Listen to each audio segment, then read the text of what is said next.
The EU has agreed to use part of the excess profits from frozen Russian assets for military aid to Ukraine in June 2024. Following a meeting of EU foreign ministers in Brussels, European diplomacy chef Joseph Borrell said that the EU would send the first tranche of €1,400,000,000 in the nearest future. I updated ministers on the progress towards the first transfer of €1.4 billion expected to happen at the beginning of August, next week.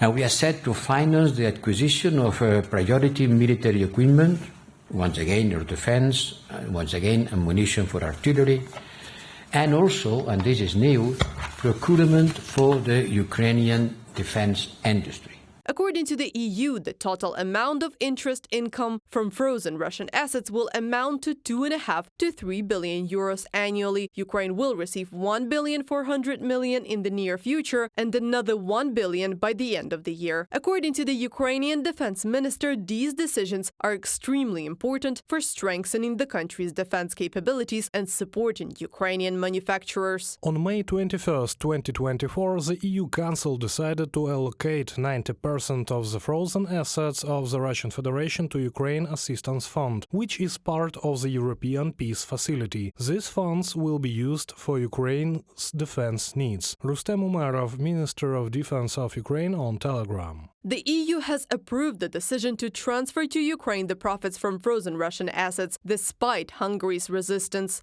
We are all victims of Russia's aggression, and that's why it's critical that we continue to help Ukraine, because Russia understands only force. And I'm pleased with the steps that have been taken recently, as well as the use of Russian frozen assets. Elina Valtonen, Minister for Foreign Affairs of Finland. The Kremlin threatened to respond. However, Ukrainian Prime Minister Denis Shmyhal said at a meeting with the World Bank's executive director that Ukraine had not given up its claims to all frozen Russian assets. The group of 7 countries have already agreed on the plan that will allow Ukraine to receive a loan of $50 billion.